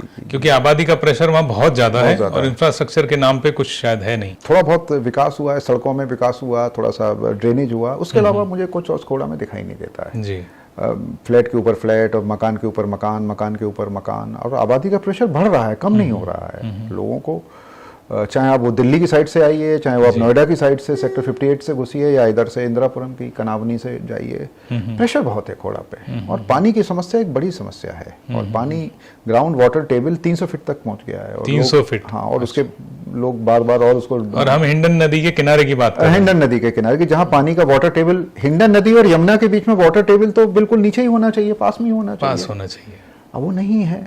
और मैं आपको बता दूं, एक बड़ा अच्छा किस्सा है, किसी ने बताया है कि जहां ये कौशाम्बी है, यमुना की एक जो धारा थी वो कौशाम्बी तक आती थी और वापस यमुना में मिल जाती थी। अच्छा। हाँ, मतलब बताइए, पानी यहां तक होता था और उसी जगह पे बराबर में जो खोड़ा है वहां पानी अवेलेबल नहीं है। तो ये सब विषय हैं, गंगा का पानी लाने का प्रयास किया जा रहा है, लेकिन जब तक वो पानी आएगा, पहुंचेगा, तब तक आबादी का प्रेशर और बढ़ रहा है। नोएडा में भी काफ़ी प्रेशर है इस समय, क्योंकि खोड़ा में लोग रहते हैं, नोएडा में नौकरियां करते हैं, क्योंकि इंडस्ट्रियल सेक्टर्स हैं, सेक्टर 62 है, सेक्टर 58 है, सेक्टर 59 है, वहाँ के लोग भी खोड़ा में रहने लग गए हैं। तो ये भी एक बहुत बड़ा प्रेशर है, और उसको मैं समझता हूँ कि ये भविष्य में एक बड़ा चिंता का विषय रहेगा, चैलेंज रहेगा। जी, इस क्षेत्र की तो एक बड़ी समस्या प्रदूषण भी है। मैं देखता हूँ वायु प्रदूषण विशेष रूप से अगर हम बात करें तो बहुत बड़ी समस्या है, और इसकी वजह से बहुत सारी बीमारियां भी हो रही होंगी। तो इससे भी कुछ लगता है आपको, कोई फार्मूला है आपके पास, इससे कैसे निपटा जा सकता है? देखिए, प्रदूषण का तो सबसे बड़ा विषय एनसीआर में है, सबसे बड़ा विषय है जो पराली में, जो नवंबर में होता है। एक टेम्परेचर भी ऐसा है कि टेम्परेचर जब ठंड आने लगती है तो टेम्परेचर, एयर नीचे डिसेंट होती है तो ऊपर के पार्टिकल्स नीचे आ सकते हैं। मैं आपको बता दूं कि सबसे पहले तो हम सब लोगों को, सबको मिलकर सामूहिक प्रयास इसमें करना पड़ेगा। कंस्ट्रक्शन की एक्टिविटीज़ बहुत होने लग गई हैं, हम लोग कंस्ट्रक्शन की एक्टिविटीज़ करते हैं, माइन्यूट पार्टिकल्स, जब भी हम खुदाई करते हैं, इंफ्रास्ट्रक्चर के प्रोजेक्ट्स आते हैं, बिल्डिंग बनाते हैं, बिल्डिंगें बन रही हैं, क्योंकि आबादी आ रही है, तो उसका भी एक पॉल्यूशन रहता है। वाटर का पॉल्यूशन है ही है, एयर का पॉल्यूशन है ही है, और व्हीकलर पॉल्यूशन बहुत हो गया है। व्हीकलर पॉल्यूशन भी 40% जो टोटल पॉल्यूशन है उसमें व्हीकलर पॉल्यूशन है, क्योंकि दिनों दिन गाड़ियां बढ़ रही हैं। ठीक बात है। तो फ्यूल एफिशिएंट गाड़ियां हों, इलेक्ट्रिकल व्हीकल हों, और पब्लिक ट्रांसपोर्ट हो, कार पूलिंग की व्यवस्था हो जी। और भाई, अगर मेरे सामने एक अच्छा ऑप्शन यहाँ से अगर नोएडा जाने के लिए पब्लिक ट्रांसपोर्ट या मेट्रो अवेलेबल है, तो मैं क्यों आऊँगा अपनी गाड़ी से? बिल्कुल ठीक बात है। तो इन सब विषयों पर दूसरा, एनसीआर के आसपास 3-4 राज्य हैं, जिसमें उत्तर प्रदेश भी है, हरियाणा भी है, राजस्थान भी है, और दिल्ली तो है ही है। इन सबको मिलके एक कॉम्प्रिहेंसिव, बहुत 10 साल का एक रोड मैप बनाना पड़ेगा, तब जाके इस पॉल्यूशन की समस्या का समाधान हो सकता है। और तीसरा, हम लोग घरों में कूड़ा करकट बहुत सारा होता है आजकल, ई कॉमर्स की वजह से पैकिंग मटेरियल बहुत सारा आता है, हम लोग उसको ऐसे ही फेंक देते हैं जी। इसका भी एक मैनेजमेंट होना चाहिए। जो भी बायोडिग्रेडेबल अगर कूड़ा है तो उसका वैसे डिस्पोज होना चाहिए, और जो नॉन बायोडिग्रेडेबल है उसका वेस्ट डिस्पोजल का भी एक प्रॉपर होना चाहिए, क्योंकि वेस्ट डिस्पोजल से भी बहुत सारा पॉल्यूशन होता है जी। बहुत सारी गैसेज निकलती हैं। तो एक इसके लिए कॉम्प्रिहेंसिव प्लान की ज़रूरत है, और थोड़ा सा जनता की भागीदारी की भी ज़रूरत है। राइट। जनता की भागीदारी जब तक नहीं होगी, अपने घर से ही हम लोग सफाई चालू करें, पेड़ लगाएं। मैंने ये महसूस किया है विपिन जी, जहाँ पेड़ ज़्यादा होते हैं, आप कैंट में चले जाइए, आप दिल्ली कैंट चले जाइए आप जी। पहले तो अब लोग गाड़ियों में, कारों में जाने लग गए। पहले मैं, जब हम लोग थे तो पहले बाइक में जाया करते थे। तो जब पूरे शहर से all India institute of medical sciences और धौला कुआं से गुजर के जैसे ही दिल्ली गेट में घुसते थे तो 3 से 4 डिग्री सेंटीग्रेड टेम्परेचर का फर्क पड़ता था, टेम्परेचर का डिफरेंस आता था। तो इसका मतलब है कि जहां पेड़ ज्यादा होंगे तो वहां तो पेड़ भी लगाएं। देखिए, पेड़ लगाएं, आजकल बरसात का मौसम है जी। हम सब लोगों को प्रयास करना चाहिए कि बहुत जल्दी जल्दी पेड़ कट रहे हैं तो पेड़ लगाएं। पेड़ भी एक पॉल्यूशन की समस्या को as a barrier, as a brake का इस्तेमाल करते हैं। राइट। और पेड़ ना सिर्फ लगाएं बल्कि उसको बचा के, उसको कम से कम 2-3 साल तक उसको बचा के रखेंगे, तभी वो पेड़ बच पाएगा। नहीं तो पेड़ अगर आपने लगाया और पीछे कोई खराब हो गया, उसको डेवलप नहीं हो पाया, या उसकी केयर नहीं हो पाई, या कोई गाय बकरी खा गई, वो नहीं, उसको बचा के भी रखें। ये सब समाधान है, जागरूकता, इन सब चीज़ों को दिमाग में रखें, और थोड़ा आबादी को भी डिस्पर्स करें। बिल्डर लोग एक के ऊपर एक के ऊपर एक फ्लैट बनाते हैं तो इंफ्रास्ट्रक्चर पे बहुत सारा प्रेशर बन रहा है, तो उतनी जगह नहीं है पेड़ लगाने के लिए, पौधे लगाने के लिए, तो वो भी एक प्लानिंग को भी हम लोगों को थोड़ा सा आबादी को स्कैटर करना पड़ेगा। वो भी एक आबादी का प्रेशर भी कम होगा, वो भी एक पॉल्यूशन का एक बहुत बड़ा कारण होगा। अच्छा, आपके बारे में एक इंटरेस्टिंग बात और सुनने में आती है कि आपको मुख्यमंत्री योगी आदित्यनाथ जी का बहुत करीबी बताया जाता है। ये क्या, कहाँ से ये बात चली, कैसे आपको लगता है, क्यों कहा जाता होगा? नहीं, ऐसा नहीं है। योगी जी मुझे स्नेह करते हैं। उन्होंने जो भी मुझे काम दिया मैंने उसको बहुत ईमानदारी से उसको किया। उन्होंने जितना भी काम मुझे दिया, उन्होंने अभी एक ड्रोन की कंपनी, मैं टेक्नोलॉजी की बता रहा हूँ, अपार्ट फ्रॉम एग्रीकल्चर, एक ड्रोन की कंपनी का स्टार्टअप है। वो आर्मी को ड्रोन सप्लाई करता है। अच्छा। और मैं स्टार्टअप को थोड़ा सा प्रमोट करता हूँ, स्पेशली डिफेंस स्टार्टअप को, क्योंकि डिफेंस कॉरिडोर्स बहुत सारे आ रहे हैं। तो बहुत सारे डिफेंस कॉरिडोर्स में आने वाली कंपनियों को भी मैं मोटिवेट करता हूँ कि आप आके यूपी में इन्वेस्ट करिए और डिफेंस के इंफ्रास्ट्रक्चर से आप अपना प्रोडक्शन को, डिफेंस प्रोडक्शन को बहुत अच्छा है। मैंने समय मांगा, योगी ने समय दिया। उस समय आजकल ड्रोन का काफ़ी आजकल इस समय क्रेज है, वॉरफेयर जितने भी हैं, रशिया यूक्रेन हो या ईरान हो, सब जगह ड्रोन का जिक्र हो रहा है आजकल। ड्रोन का जिक्र हो रहा है। तो हम लोगों ने ड्रोन योगी जी को एक हमने दिया भी। तो योगी जी से जब भी हम समय मांगते हैं किसी विषय को लेकर, तो मेरे विषय को बहुत गंभीरता से लेते हैं। अच्छा। हमने जब भी प्रोग्राम पे माननीय योगी जी को बुलाया, हमेशा हमारे प्रोग्रामों में आए। अभी हम लोगों ने यूपी एग्रीकल्चर कांग्रेस करी थी। अच्छा। पूरे वर्ल्ड से हम लोगों ने एग्रीकल्चर साइंटिस्ट बुलाए थे। उसका इनॉग्रेशन भी हमारे योगी जी ने, आदित्यनाथ जी ने किया था। अच्छा। मेरे कार्यकाल में ये दूसरी एग्रीकल्चर कांग्रेस है, तो दोनों में मुख्यमंत्री आए। एक में राज्यपाल महोदया आई थी पिछली बार, अब की बार योगी जी आए।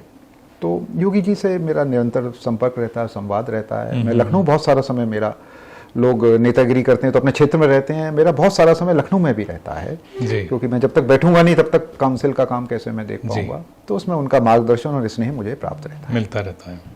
जैसे गाजियाबाद की आपने बात की, मैं आपसे ऐसे सामान्य पूछना चाहूँगा कि जैसे आप राजनीति में सक्रिय तो हैं, क्या पब्लिक पॉलिटिक्स जो कहते हैं, अगर भारतीय जनता पार्टी आपको टिकट देती है तो आप चुनाव लड़ेंगे, या आपकी इच्छा है? नहीं, मेरी चुनाव लड़ने की इच्छा है। मैंने तो पिछली बार लोकसभा का भी जनरल वीके सिंह जी के सामने मैंने टिकट मांगा था, और मैं पार्टी का ने मेरे निर्णय को, आग्रह को नहीं स्वीकार किया। शायद हो सकता है बजाय रही हो, क्योंकि पार्टी निर्णय लेती है तो सब ठीक लेती है। लेकिन अब की बार विधानसभा मेरा लड़ने का विचार है। और मैं तो कहाँ से, लखनऊ से या गाजियाबाद? नहीं, गाजियाबाद से ही। गाजियाबाद इसके अलावा और मेरे पास कौन सी कॉन्स्टिट्यूएंसी? क्या बात है। कहीं भी पार्टी मुझे लड़ा सकती है, शहर हो या साहिबाबाद हो या कहीं भी जहाँ उचित समझे। अच्छा। लेकिन मेरी पहली प्राथमिकता गाजियाबाद रहेगी। गाजियाबाद रहेगी। गाजियाबाद शहर या ट्रांसेंडेंट? कहीं भी, दोनों जगह। अच्छा। कहीं से भी लड़ा सकती है। हमारा प्रोफाइल को देखते हुए पार्टी को जहाँ उचित लगे वहाँ से लड़ा सकती है। ट्रांसेंडेंट भी एक बहुत अच्छी कॉन्स्टिट्यूएंसी है। मैं वहीं रहता हूँ, वहीं मेरे माँ बाप रहते हैं, मेरी मदर तो वहीं रहती हैं। मेरा अधिकांश समय ट्रांसेंडेंट में रहता है वो भी, और शहर भी अगर विचार करेगी तो मुझे शहर से भी लड़ने में कोई आपत्ति नहीं है। बहुत अच्छा। कुछ हाल के घटनाक्रम पे बातचीत कर लेते हैं।